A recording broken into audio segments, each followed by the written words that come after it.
Ontological mathematics is the revolutionary replacement for scientific materialism and empiricism. Ontological mathematics concerns mathematical idealism and rationalism. It places mind, not matter, at the base of existence. It makes a mental singularity, not a space-time universe of matter, the ground of reality. The mental singularity is made of unit minds, called monads, as per Leibniz, one of the greatest geniuses ever, and one of the men, along with Newton, who introduced calculus to the world. A monadic mind comprises one full set of sinusoidal waves of all frequencies. It is precisely defined by a generalized version of Euler's formula, which Nobel laureate Richard Feynman revered and referred to as our jewel. These monadic minds in their mental singularity can mathematically share sinusoids via ontological Fourier mathematics, which connects the frequency domain of mind to the spacetime domain of matter, with the two domains sharing mathematical information via forward and inverse Fourier transforms. Science accepts only the spacetime domain of matter and rejects the frequency domain of mind, which is none other than base existence, i.e., science rejects what reality actually is. Reality is math. Euler's formula and Fourier mathematics provide the definitive mathematical answer to Cartesian substance dualism of mind and matter, with its notorious interaction problem. Mind and matter are two aspects of a mathematical dual-aspect monism, with frequency, mind non-extension, as primary and spacetime, matter, extension, as secondary. The closest that science gets to the sinusoidal mental truth of reality is string theory, but this contains foundational conceptual errors, above all in denying that frequency singularities constitute core reality. Scientists and philosophers religiously believe in matter and the senses. They are enemies of reason, logic, ontological mathematics, and the principle of sufficient reason, the PSR, which states that everything has a reason why it is thus and not otherwise. Every sufficient reason concerns sinusoids and monads. The PSR is ontologically enshrined in the generalized version of Euler's formula and instantiated via countless sinusoidal monadic minds. A mind, to repeat, is a mathematical system. It is an autonomous frequency domain which performs ontological Fourier mathematics. It is an immaterial singularity, an unextended, dimensionless thinking substance, res cogitans, as Descartes put it. There is nothing mystical about the mind. It is the most mathematical, rational, and logical entity you can possibly get. It is the rational and logical foundation of mathematical existence. Descartes and Leibniz asserted more or less exactly this hundreds of years ago. You would need to be an astonishingly arrogant fool to imagine you are smarter than these two geniuses. Sadly, many scientists and modern philosophers believe they are. They are fanatically resistant to rationalism and idealism. They absolutely reject the true existence of mind. They reduce it to some bizarre epiphenomenon or emergent property of matter, even though it is logically impossible to derive subjects from objects. This is the hard problem of subjectivity. As for consciousness, that is entirely concerned with language, as per the revolutionary work of Julian Jaynes and others. Schopenhauer said, "All truth passes through three stages. First, it is ridiculed. Second, it is violently opposed. And third, it is accepted as self-evident." Scientists and philosophers ridicule the rational and logical truth and instead, bizarrely, explain reality via randomness, statistics, probabilism, and acausation, i.e., they foundationally reject the PSR, which definitively proves how utterly irrational and illogical they are. Schopenhauer said, "Talent hits a target no one else can hit. Genius hits a target no one else can see." Scientists and philosophers, having a religious faith in empiricism, only aim at targets they can see. They have no concept of an unobservable target, a conceptual target. Kant said, "Concepts without percepts are empty. Percepts without concepts are blind." Scientists and modern philosophers believe in blind percepts, devoid of sufficient reason. Concepts without percepts are in fact full, not empty. They are ontological mathematics. Pythagoras said, "All is number." Plato said, "Mathematics is the language in which gods talk to people." Hermann Henkel said, "In most sciences, one generation tears down what another has built, and what one has established another undoes. In mathematics alone, each generation adds a new story to the old structure. George Cantor said, "Mathematics is the music of reason. Unsolved problems are the untapped melodies, waiting to be discovered." Georg Cantor said, "In mathematics, the art of proposing a question must be held of higher value than solving it." Roger Penrose said, "Mathematical truth is not determined arbitrarily by the rules of some man-made formal system, but has an absolute nature, and lies beyond any such system of specifiable rules." Adrien Marie Legendre said, "All the truths of mathematics are linked to each other, and all means of discovering them are equally admissible." Martin Gardner said, "Mathematics is not only real, but it is the only reality. That is, that entire universe is made of matter, obviously, and matter is made of particles. It's made of electrons and neutrons and protons, so the entire universe is made out of particles. Now, what are the particles made out of? They're not made out of anything. The only thing you can say about the reality of an electron is to cite its mathematical properties. So there's a sense in which matter has completely dissolved, and what is left is just a mathematical structure." Plato said, "The highest form of pure thought is in mathematics." Archimedes said, "Mathematics reveals its secrets only to those who approach it with pure love for its own beauty." E.T. Bell said, "Obvious is the most dangerous word in mathematics." Kurt Gödel said, "Either mathematics is too big for the human mind, or the human mind is more than a machine." Leibniz said, "Mathematics is the glory of the human mind." Sir James Jean said, "From the intrinsic evidence of his creation, the great architect of the universe now begins to appear as a pure mathematician."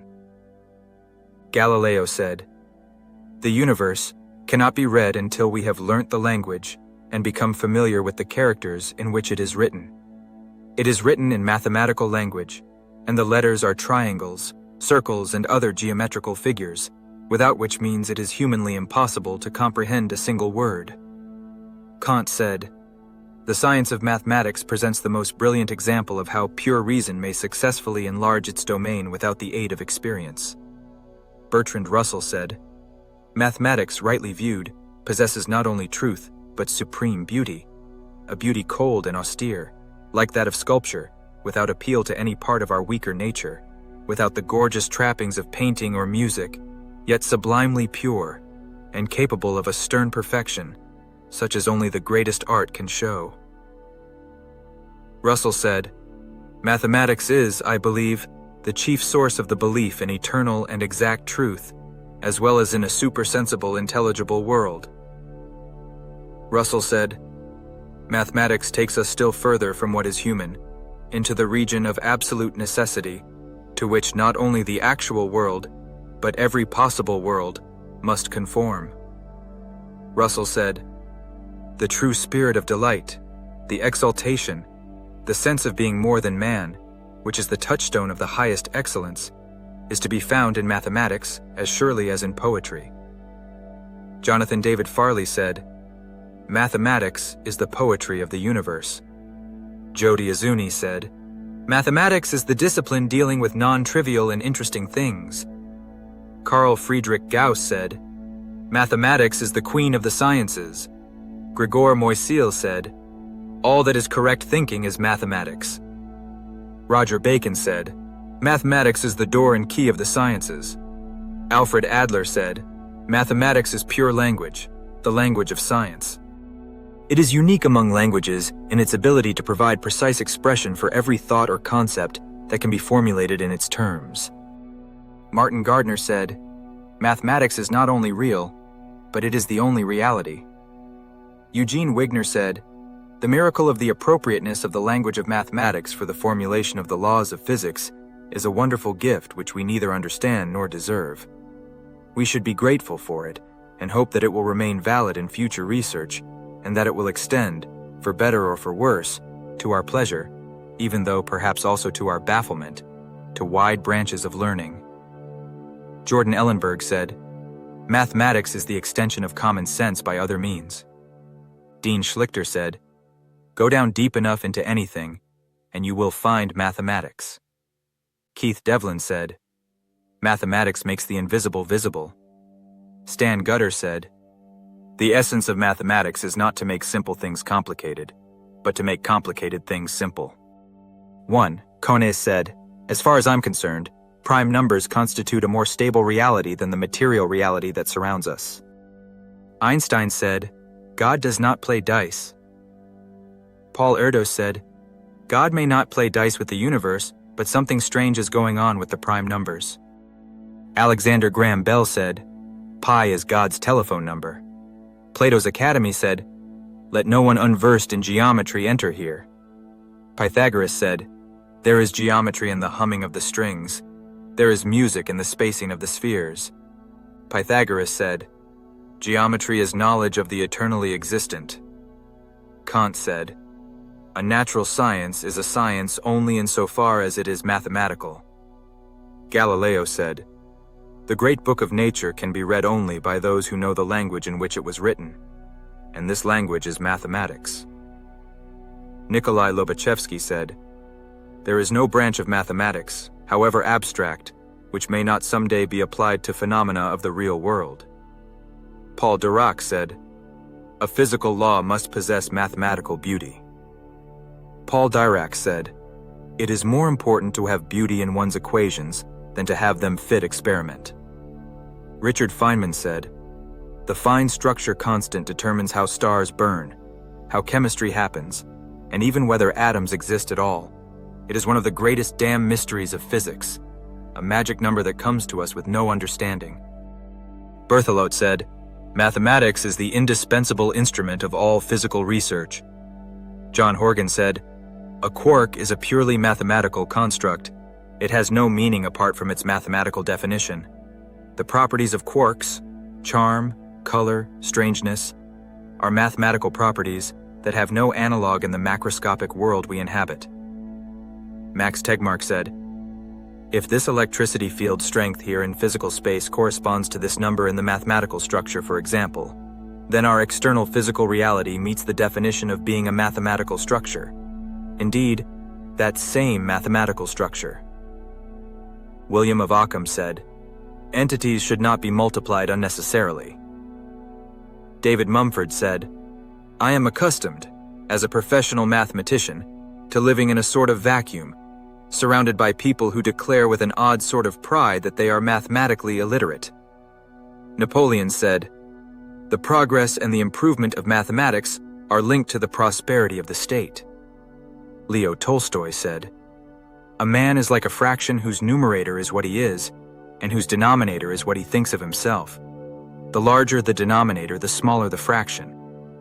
G.K. Chesterton said, "The difference between the poet and the mathematician is that the poet tries to get his head into the heavens, while the mathematician tries to get the heavens into his head."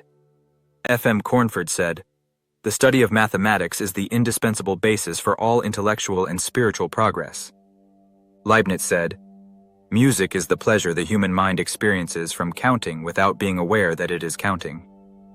James Joseph Sylvester said, "May not music be described as the mathematics of the senses? Mathematics as music of the reason.